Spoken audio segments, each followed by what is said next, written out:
Here we go, friends. We know that Ben is still in the predicament of being stuck on the island with the lake monster.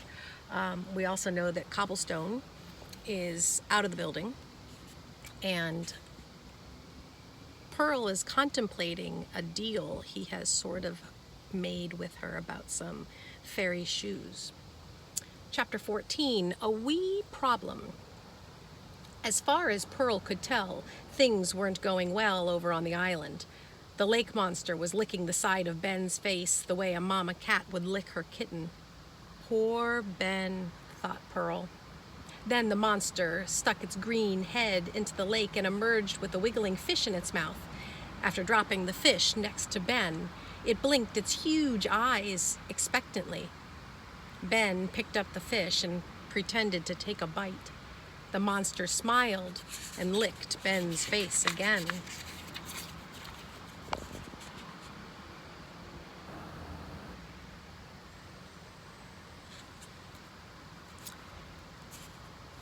There he is, Pearl told the leprechaun as they stood at the edge of the dock.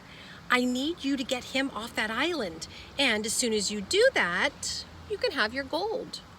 Then she called, Hi, Ben! Ben looked across the narrow expanse of the water that separated the dock and the island. He dropped the fish and stared, open-mouthed, at Cobblestone. Pearl could guess what he was thinking. Oh no, what has she done now? Don't worry. He's a leprechaun. He's gonna grant me a wish. I have his gold. Are you crazy? Ben shouted. Another lick from the creature toppled him onto the sand. He wiped his face with his sleeve.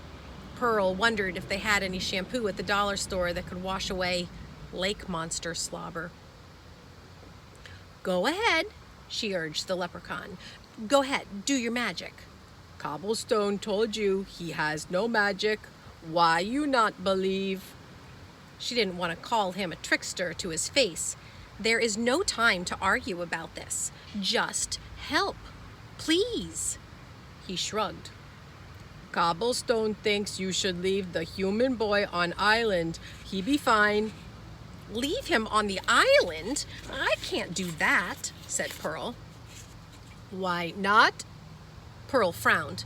Because he doesn't have a sleeping bag or a toothbrush, he can't eat raw fish and pine needles, and if he doesn't go home this afternoon, his grandfather will come looking for him. Then the police will come looking, and if they find out about this hospital, Dr. Wu will have to move again, and I don't want her to move. I want to keep working here. She couldn't hold the coffee cup any longer, and with a grunt, she dropped it between her feet, and as she did, the can's rusty rim fell off. Sorry, she said, trying to put the piece back in place. The leprechaun glared at her. I said I was sorry. Why do you keep your gold in this cruddy old can anyway? His eyes drooped with sadness. The last human who stole Cobblestone's gold also stole Cobblestone's beautiful pot. Oh, Pearl felt a little bit bad for the guy. Even though the situation with Ben was urgent, questions popped into her mind. Pearl had never been good at holding back questions. Did your beautiful pot get stolen in the known world, or did it get stolen in the imaginary world? And if so, does that mean that there are humans living in the imaginary world? He looked away and mumbled something under his breath, and then he looked back at her. She sighed. Look, I am sorry that I ruined your rusty coffee can, and I am sorry that I took your gold, but it was the only way I could get you to help me. Please, please, can you use your magic and get Ben off that island? Then you can go back to the steam room, and I can get back to being an apprentice. Achoo! Gold dust sprayed from his inflamed nostrils.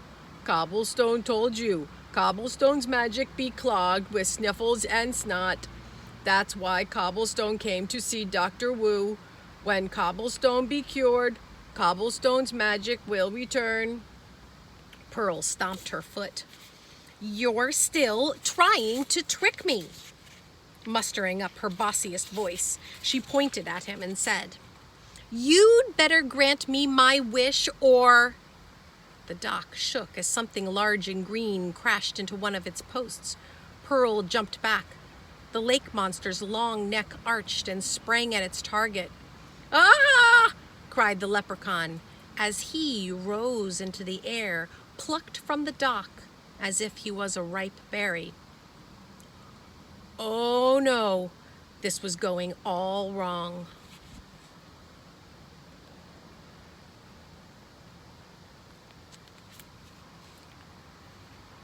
Pearl stood helpless, her arms hanging limp at her sides, watching the leprechaun was being carried over to the island, and with a plunk he landed in the sand. Ben, who had taken the opportunity to try swimming again, was yanked from the shallows and deposited next to the leprechaun. They looked at each other. Then they turned and glared across the water at Pearl. The lake monster dumped a fish right on the leprechaun's lap and smiled. Pearl stomped her foot. "Ugh, drat a million times!"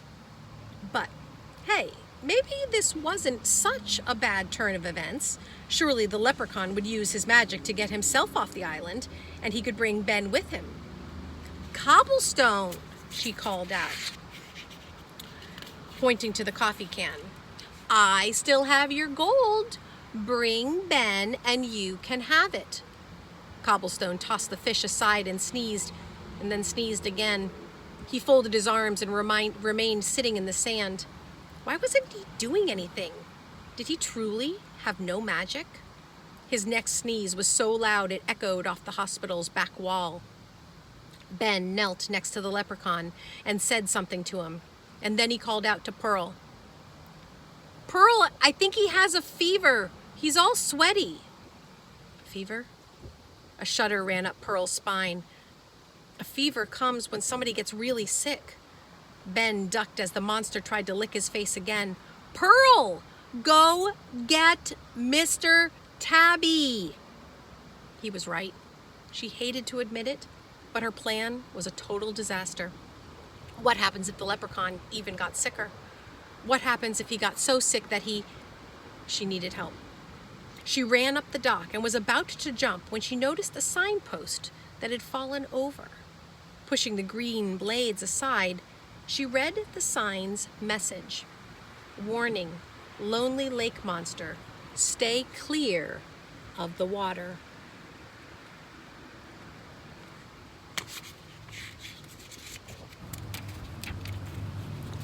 Lonely?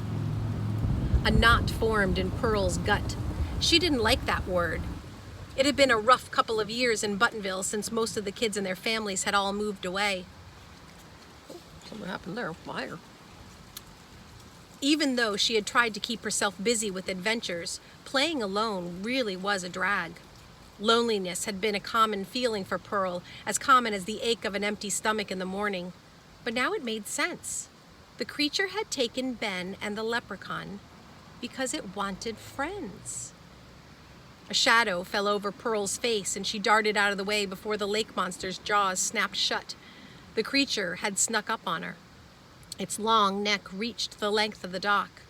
"You're not taking me to your island," Pearl told it. It batted its eyelashes innocently, and then it made a soft sighing sound. Pearl craned her neck, looking up at the green face. Was that a tear sparkling in the corner of its eye, or just some lake water? "I'm sorry you're lonely," she said. The creature cocked its head, listening. "I wish I could find you some friends, but I don't know any other lake monsters." If the creature had friends, it might let Ben and the leprechaun go. And then, a brilliant plan, as brilliant as the sun, filled Pearl's mind. Maybe the friends didn't have to be real lake monsters. "Hold on, I'll be right back," she called. What's she gonna do?